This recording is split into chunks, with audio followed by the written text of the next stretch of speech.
कि नंद जी के अंगना में बज रही आज बधाई। तो गोकुल में तो दूर दूर से लोग आने लगे, बधाई देने लगे। कथा कहती है कि वार्षिक कर देने हेतु नंद बाबा मथुरापुरी गए और यहाँ मथुरा में कंस की नींद खराब हो गई। भय घुस गया कि बाप रे, इतने बड़े राज्य में मैं कहां ढूंढूंगा कि वो बालक कहां चला गया। देवकी के गर्भ से उत्पन्न 8वीं संतान मेरा काल है और वो काल इतनी पहरेदारी होने के बाद भी कहां चला गया। चिंता में कंस सो नहीं पा रहा। मंत्रिमंडल बुलाया, बैठक करवाई तो चाणूर नाम के एक दुष्ट मंत्री ने कंस को कहा कि देखो महाराज, वो बालक जन्मा भी होगा तो अभी मुश्किल से 4-5 दिन का होगा, 6 दिन का होगा। क्यों ना आप ऐसी आज्ञा दे दो कि हमारे राज्य में जहां जहां जितने भी 8-10 दिन के बालक हो शिशु अवस्था में, उन बालकों को हमारे सैनिक ढूंढ ढूंढ कर घर में जा जाकर उनको मार दे, तो उसमें आपका भी कोई काल होगा, वो मर जाएगा। उस दुष्ट चाणूर की बात, ये दुष्ट बुद्धि कंस को समझ में आ गई। पापी आदमी पापियों की बात जल्दी सुन लेता है। पापी व्यक्ति पुण्यात्मा की बात नहीं सुनेगा और पुण्यवान व्यक्ति को पापी की बात गले नहीं उतरेगी। एक शराबी दूसरे शराबी की बात जल्दी समझ लेता है, जल्दी उन दोनों में मित्रता हो जाती है। कंस ने तुरंत उस चाणूर की बात मानकर सैनिकों को आज्ञा दी कि सैनिकों जाओ, जो भी 8 से 10 दिन के बालक मिले घर घर में ढूंढो और उन सभी बालकों को मार दो। सैनिकों ने आज्ञा का पालन किया। कई दिनों में मारते मारते मारते गोकुल की सीमा में पहुंचे। कथा कहती है कि गोकुल की गायों ने पूरे गोकुल को घेर रखा और सैनिकों को गोकुल में प्रवेश नहीं करने दिया। कथा कहती है कि यह बात कंस के कानों में गई तो कंस ने तुरंत अपनी धाय पूतना को बुलाया और कहा कि वो मेरा काल है और गायों ने मार्ग रोक लिया तो जरूर हो ना हो मुझे मारने वाला उसी गोकुल में। हे पूतना, तुम मेरी माँ जैसी हो। बचपन में जब मेरी माँ नहीं रही तब तुमने ही अपना पयोधर पान करा के मुझे बड़ा किया है। तो तुम्हारे लिए तो मैं पुत्र जैसा हूं और तुम्हारे पुत्र का काल गोकुल में पल रहा है। जाओ, जितने भी बालक है सबको मार दो जो 8-10 दिन के होंगे। पूतना ने कहा ठीक है महाराज, हम जा रहे हैं। माताओं, यहां एक बात समझने की ये है कि महाराज उग्रसेन कंस के पिता बड़े धर्मात्मा हैं। प्रजा को किसी भी प्रकार का कष्ट उनके रहते हुए कभी नहीं हुआ। बड़े धर्मनिष्ठ राजा थे। लेकिन ऐसे धर्मनिष्ठ राजा के घर कंस जैसा राक्षसी वृत्ति का बालक कैसे पैदा हो गया? यद्यपि कंस राक्षस नहीं था, लेकिन फिर भी ऐसा क्या हुआ कि कंस की वृत्ति हिंसक हो गई, राक्षसी हो गई। उसको देवता अच्छे नहीं लगते थे, राक्षस अच्छे लगते थे। तो उसके पीछे का कारण एक ही कि शिशु अवस्था में कंस ने दूध पिया, किसका? पूतना नाम की राक्षसी का। अब राक्षसी माने ऐसा नहीं कि सिंग निकल आए, दांत बाहर निकल आए, नाखून बड़े बड़े हो, काली कलूटी हो, डरावनी हो, वो राक्षसी है, वो चुड़ैल नहीं। जो दूसरों को सताने में जिसको मजा आता हो, ऐसी वृत्ति ही राक्षसी है। ऐसी वृत्ति की महिलाएं चलती फिरती राक्षस है, राक्षसी। दूसरे की चुगली करने में मजा आए, दूसरे के घर में लड़ाई झगड़ा करने में जिसको मजा आता, आपस में उन दोनों में लड़ाई झगड़े घर में लगा के फिर बाहर आके ताली बजा के मजे लेके देखा मैंने, आपस बहुत बनती थी दोनों की, मेरे से पूछती तक नहीं थी। मैंने ऐसी आग लगाई कि अब दोनों एक दूसरे को देखना पसंद नहीं करती, बड़े मजे लेते। समझ लेना, ऐसी स्त्रियां जिनमें ये राक्षसी वृत्ति है, वो बिना सिंह की राक्षसी है। और ऐसी राक्षसियों से जैसे ही पता चले हाँ ये उस वृत्ति की है, तो अपने आप को बचा लेना। नहीं तो ऐसी राक्षसियों के पास आपके बच्चे खेलेंगे कूदेंगे तो उसके संस्कार उस बालक पे पड़ेंगे, फिर आपका बालक भी कंस जैसी वृत्ति का हो जाए।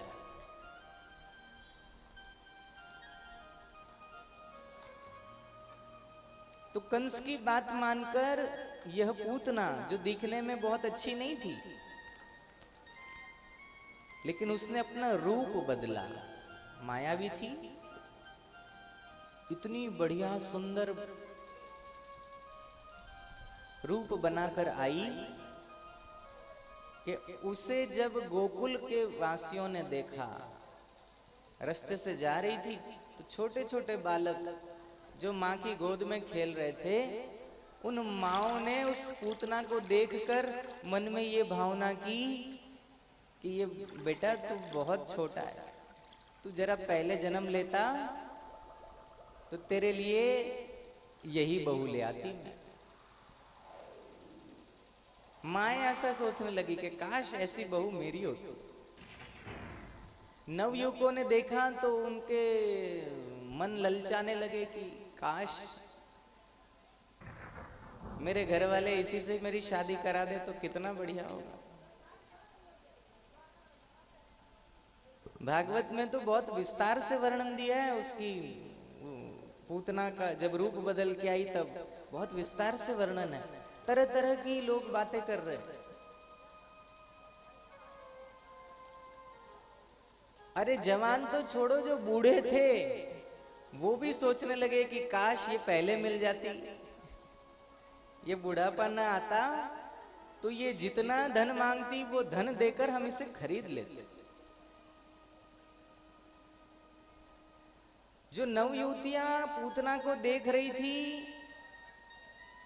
वो अपने आप उससे जलन महसूस करने लगी, ईर्ष्या करने लगी कि ये कैसे हमसे भी सुंदर है, काश ये सुंदरता हम में होती। जबकि वो डुप्लीकेट सुंदरता थी, ओरिजिनल नहीं थी।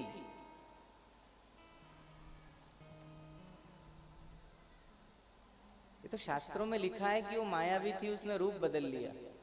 लेकिन आज के जमाने में भी कई पूतनाएं हैं रूप बदलती है। माया नहीं होती, मंत्र से ऐसा ऐसा बदल ले ऐसा नहीं होता, लेकिन ब्रांडेड कंपनी की क्रीम पाउडर क्या क्या करते हैं।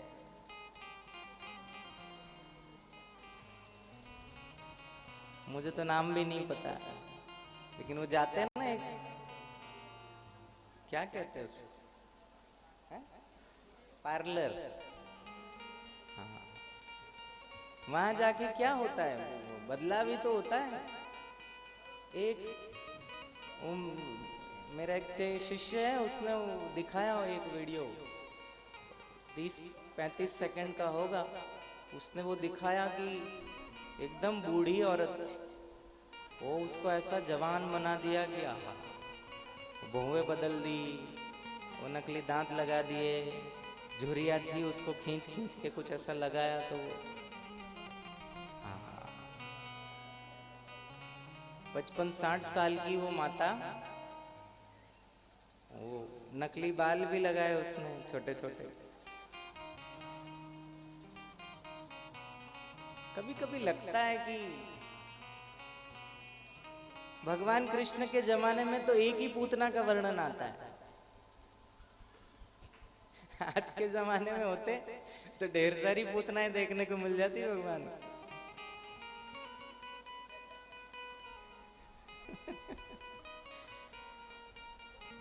श्रीमद् भागवत में लिखा है कि बालों को रंगना नहीं चाहिए। जो बालों में आर्टिफिशियल रंग लगाते हैं तो उसके लिए शास्त्रों में मना किया।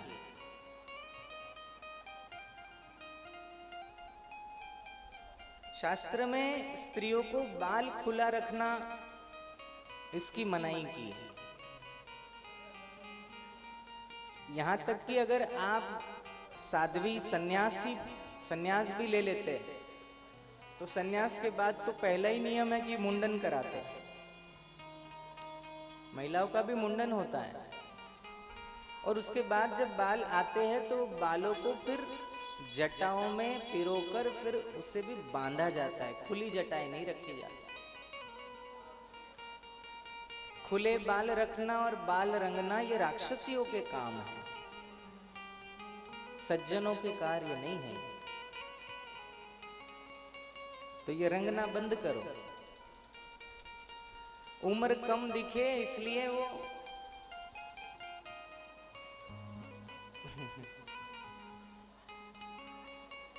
उम्र कितनी छुपाओगे, क्यों छुपाओगे, जो है सो है। तो शास्त्रों में ये मना किया है।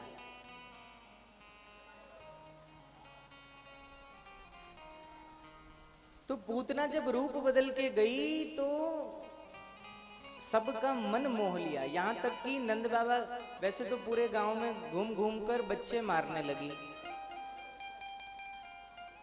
तो नंद बाबा के द्वार तक पहुंचने में उसने 60,000 बालकों को मार दिया। कितने? सिर्फ गोकुल के 60,000 बालकों की हत्या कर दी। और जब नंद भवन में जाने लगी तो उसके रूप पर मोहित होकर जो द्वारपाल भी खड़े थे उन्होंने भी आसानी से प्रवेश करने दिया कि जाओ, इतनी सुंदर स्त्री है, उससे किसी को क्या खतरा हो सकता। द्वारपालों ने भी अंदर भेज दिया। अंदर गई तो असंख्य ब्रज नारियां ठाकुर जी को लेकर घेर कर बैठी है और बीच में यशोदा जी हैं जो अपने लाला को बार बार कभी दूध पिला रही है, कभी खिला रही है, कभी झुला रही है, कभी खूब लाड लड़ा रही है। और जैसे ही पूतना का प्रवेश हुआ और ऐसा लगा कि ये तो साक्षात स्वर्ग से उतरी हुई कोई देवी है। सबका ध्यान सहसा पूतना पर गया। पूतना नजदीक आई। यशोदा जी ने भी देखा। यशोदा जी को आश्चर्य हुआ कि ऐसी स्त्री तो हमने व्रज में कभी देखी नहीं। पूछा कि देवी कौन हो तुम, कहीं तुम स्वर्ग से तो नहीं आई? पूतना को भी बहाना मिल गया, बोले हाँ हाँ हाँ हम तो स्वर्ग से ही आए। अरे यशोदे, तुम्हारे इस लाला की चर्चा तो स्वर्ग में भी हो रही है, इसलिए हम दर्शन करने चली आई। ला ये बालक मुझे दे दे। यशोदा जी ने कहा कि हम तुम्हें पहचानते नहीं, कैसे दे दूं मेरा बालक? तो वो दुष्ट पूतना कहती है बड़े मीठी वाणी में कि देखो यशोदा, हम स्वर्ग में रहने वाली देवियां हैं, हम अमृत पान करती हैं, हमारी मृत्यु नहीं होती कभी। अब तुम्हारा इतना सुंदर सा बालक है तो मैं ये चाहती हूं ये भी अमर हो जाए, इसकी भी कभी मृत्यु न हो, ये चिरंजीवी हो जाए। उसके लिए हम स्वर्ग का जो अमृत पीने वाली देवियां हैं तो हमारे स्तनों में भी जो दूध है उसमें अमृत झरता है, वो अमृत तुम्हारा लाला पिएगा तो चिरंजीवी हो जाएगा। तो यशोदा जी का मन बड़ा द्रवीभूत हो गया कि ये बात तो सही कही। ऐसी कौन सी माँ है जो अपने बालक को चिरंजीवी देखना पसंद नहीं करेगी? तुरंत दे दिया कि लो। पूतना ने गोद में लिया। ठाकुर जी बाल्यावस्था में हैं, छोटे छोटे हाथ, छोटे छोटे पांव, नील वर्ण, प्यारी सी मुस्कान, त्रिभुवन मोहिनी है ठाकुर जी की मुस्कान। इसलिए तो संत गाते हैं, तेरी मंद मंद मुस्कनिया पे बलिहार ठाकुर जी, बलिहार प्यारे जी। तेरे नैन बड़े कजरारे, काजल से कारे कारे, तेरे नैन बड़े कजरारे, काजल से कारे कारे। वो तेरी तिरछी सी, वो तेरी तिरछी सी चितवनिया पे बलिहार प्यारे जी, बलिहार प्यारे जी। ऐसी प्यारी सी मुस्कान देखकर एक क्षण के लिए तो पूतना भी मोहित हो गई। और ठाकुर जी खेलते खेलते जैसे देखा कि मैं किसकी गोद में चला गया, और जैसे ही पूतना को देखा, ठाकुर जी ने अपनी आंखें तुरंत बंद कर दी। ठाकुर जी का आंख बंद करना और कवियों का, ऋषियों का, उन्होंने लेखनी लिखना शुरू किया। प्रश्न ये उठा कि ठाकुर जी ने पूतना को देखकर आंख क्यों बंद की? तो किसी ने कहा, ठाकुर जी तो सर्वज्ञ है, जानते थे कि ये आई तो है माँ का काम करने के लिए। माँ का काम है दूध पिलाना, ये भी दूध पिलाने आई है, लेकिन वृत्ति राक्षसी है, अपने स्तनों पर जहर लगाकर आई है, कालकूट नामक विष लगाकर आई है, एक बूंद भी मेरे प्राण हर लेगी। तो मैं तो पुष्टि पुरुषोत्तम हूं, मैं तो लीला करने आया हूं, दूध पीने का काम तो मेरा है और विष पीने का काम मेरे इष्ट महादेव का है। तो ठाकुर जी ने महादेव का स्मरण करने के लिए, उनको बुलाने के लिए आंख बंद कर ली कि दूध दूध तो मेरे लिए छोड़ देना, जहर आपके हिस्से में, इसलिए आंख बंद कर। तो किसी ने कहा कि नहीं नहीं, ठाकुर जी ने आंख इसलिए बंद की कि मैं आया तो दुष्टों का संहार करने के लिए, परित्राणाय साधुनाम विनाशाय च दुष्कृताम धर्म संस्थापनार्थाय, मैं दुष्टों का विनाश करने के लिए, साधु पुरुषों की रक्षा करने के लिए आया हूं। लेकिन शुरुआत एक स्त्री को मार के करनी पड़ेगी, इसलिए आंख बंद कर ली कि स्त्री हत्या करनी पड़ेगी सबसे पहले। तो तीसरे ने कहा कि नहीं नहीं, ठाकुर जी ने इसलिए आंख बंद नहीं की, ठाकुर जी ने इसलिए आंख बंद कर दी कि देखो, वैसे देखा जाए तो ये भावना इसकी मारने की है, लेकिन दूसरी ओर से मेरी माता यशोदा जैसे दूध पान कराती है, वैसे दूध पिलाने भी तो आई है। तो ये तो दोनों काम करने आई है, मारने भी आई है और दूध पिलाने भी आई है। तो मैं इसे कौन से लोक में भेजूं? ये चिंतन करने के लिए ठाकुर जी ने आंख बंद की। खैर, बहुत से कारण ऋषियों ने, कवियों ने, लेखकों ने बताए। अब जो भी कारण हो, ठाकुर जी ने तो आंख बंद कर ली। और कथा कहती है कि पूतना ने अपना पयोधर जैसे ही ठाकुर जी के श्रीमुख में दिया, और ठाकुर जी ने तो जो पान करना शुरू किया, तो कथा कहती है कि ठाकुर जी ने पूतना के शरीर के दूध तो ठीक, सप्त रसों का पान करना शुरू कर दिया। धीरे धीरे धीरे धीरे पूतना को बेचैनी होने लगी, दम घुटने लगा। कथा कहती है कि ठाकुर जी ने तो अब पकड़ लिया, अब तो छोड़ने वाले हैं नहीं। दम घुटने लगा तो पूतना अब सबके बीच में बैठी थी, रूप बदल के आई थी, तो उस बालक को अलग करने लगी। लेकिन ठाकुर जी तो ऐसे है ना कि जल्दी पकड़ते नहीं है, और एक बार पकड़ लेते हैं तो छोड़ते नहीं है। ऐसा पकड़ा ठाकुर जी ने कि पूतना बेचैन हो गई। अब तो सप्त रसों के साथ साथ पूतना के मानो ठाकुर जी ने प्राण पीना शुरू कर दिया। पूतना बेचैन हो गई, अब छोड़ नहीं रहा। हार कर पूतना अपने मूल रूप में प्रकट हो गई और भगवान को लेकर आकाश में उड़ी। छुड़ाने का प्रयत्न कर रही, लेकिन कहाँ छूट पाते हैं ठाकुर जी। कथा कहती है कि ठाकुर जी ने आकाश में ही पूतना के प्राणों का हरण कर लिया और पूतना आकाश में ही स्वधाम गमन कर गई। पूतना आकाश में ही मर गई। धरती पर बड़ी सी देह धरती पर गिर गई। कथा कहती है कि यहाँ माँ यशोदा जी और अन्य जो ग्वाल वाले थे वो सब पूतना का पीछा करने लगे और देखा कि दूर जाकर पूतना कहीं गिरी है और वो बालक पूतना की छाती पर खेल रहा है। ब्रजवासी लोग पूतना की छाती पर चढ़े, बाल कृष्ण को लेकर नीचे उतरे, यशोदा जी के हाथ में दिया और खूब माथा सूंघा, खूब लाड लड़ाया, खूब पुचकारा और कहा कि लाला आज के बाद मैं तुझे किसी को भी नहीं दूंगी। क्या पता था कि इतनी सुंदर स्त्री ये राक्षसी भी होगी। अरे देखो ये कौन है।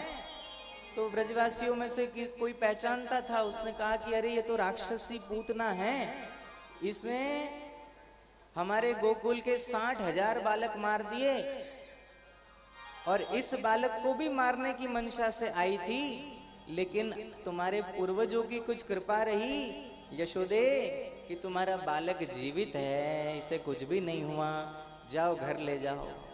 कथा कहती है कि पूतना तो मर गई। ठाकुर जी को लेकर यशोदा जी जैसे ही घर पहुंची, नंद भवन पहुंची, वहां गौ माता की पूंछ से ठाकुर जी की नजर उतारी जा रही है। नजर उतारने का इससे बढ़िया सुंदर उपाय नहीं है। गौ माता की पूंछ से बड़ी नजर आसानी से उतर जाती है। कथा कहती है कि भगवान के नामों से ही गौ माता की पूंछ से भगवान की नजर उतारी गई। गोपियों ने नजर उतारी। श्रीमद् भागवत में वो नजर उतारने के श्लोक दिए हुए। इन श्लोकों का उच्चारण करके आप भी अपने अपने बच्चों की नजरें उतारो। बच्चों की क्या, स्वयं की भी उतारो, अपने पतिदेव की भी उतारो। घर के सभी सदस्यों की नजर महीने 2 महीने में एक आध बार उतार लेनी ही चाहिए, लेकिन गौ माता की पूंछ से, हाँ, लेकिन देसी गौ माता चाहिए। हाँ, जर्सी वगैरह की पूंछ पकड़ो तो आपको दिन के तारे दिखा दे वो। गाय सीधी सादी हो तो पूंछ पकड़ना, पहले पूछ लेना जो गौ पालक है उसको भी मारती तो नहीं है, नहीं तो नजर उतारने के चक्कर में अस्पताल भर्ती होना पड़े, 15 दिन बिस्तर पकड़ना पड़े। ध्यान से सावधानी से करें। कथा कहती है कि नंद बाबा वार्षिक कर देकर वसुदेव जी से मिलकर जब पुनः गोकुल लौटे और रास्ते में वो पूतना का भारी शरीर देखा तो पूछा कि अरे ये कैसे मर गई। तो किसी ने कहा आपके लाला को लेकर जा रही थी, ये तो आपके कोई पूर्वजों की कृपा रही जो वो वहीं मर गई और आपका लाला बच गया। तो नंद बाबा ने कहा कि देखो ये पूतना का इतना बड़ा शरीर जब सड़ेगा तो बदबू आएगी, बीमारी फैलेगी, क्या करे। अब इतनी बड़ी पूतना है कि कितनी लकड़ियां चाहिए होगी और इतनी बड़ी चिता जलाए कौन। तो नंद बाबा ने कहा इसके शरीर के टुकड़े करके छोटी छोटी कई चिताओं में जला दो।